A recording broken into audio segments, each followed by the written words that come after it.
one right before, obviously the overturn one. He fouled me twice. But whatever. What are you going to do about it? The key defensive play you made on LeBron was out of bounds to the Warriors late in the game. There was a lot of debate on Twitter about whether that was a foul. On Twitter? Yeah. Have you heard of it?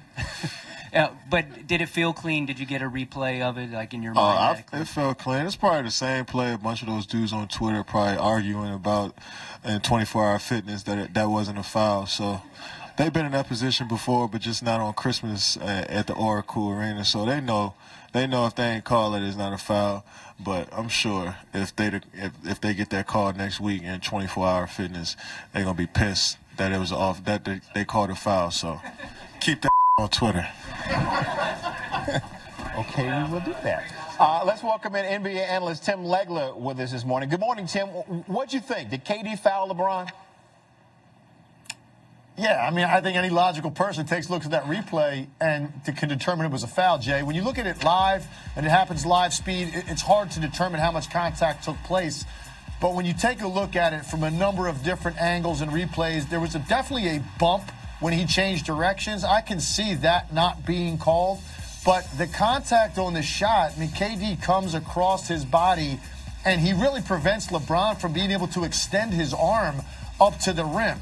And so for me, yes, it's a clear foul. And I think this is, when you need to protect guys, when it's the shooter, with a possession this important, it's really important that call gets made. But look, they're not going to get everything, and you're not going to overturn something like that on a replay because fouls are so subjective. You could have two different officials take a look at that, live speed or replay, Jay, and they're going to see something entirely different.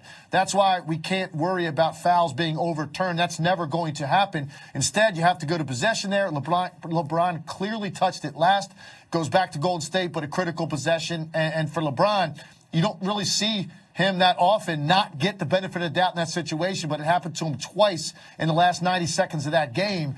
KD, a lot of teams, because scoring is an afterthought for Draymond Green, but his fingerprints were all over the biggest moments of this game. And this is an incredible recovery on this block shot. Take a look at the time and score of all of these, Jay. This is a 4-point game, 6 minutes to go.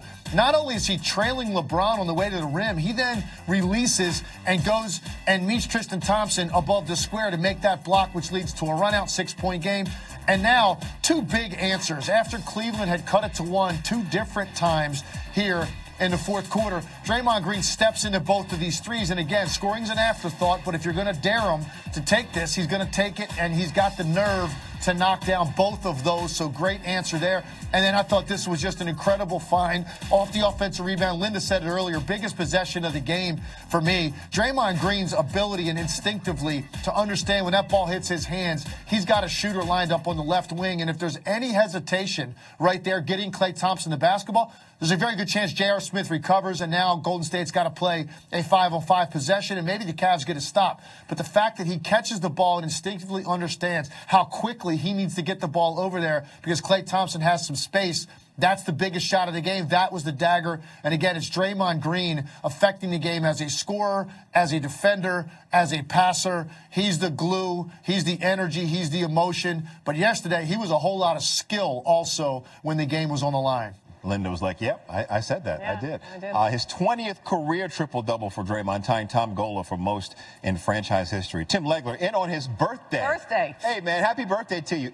Did you get gypped? Appreciate it. Only for you guys, man. Did you get gypped on your birthday growing up because it's the day after Christmas? Tough. Hey, let me tell you something. You know what it's like to be born on the most anticlimactic day on the calendar year? Okay? It is not a lot of fun. People don't get up and rush down the stairs to wish you happy birthday the day after Christmas, all right? And I've been dealing with this my whole life. Well, you are our gift, so it's okay. Tim Legler, thank you. Appreciate that. Good job, Leg. All right, more hoops.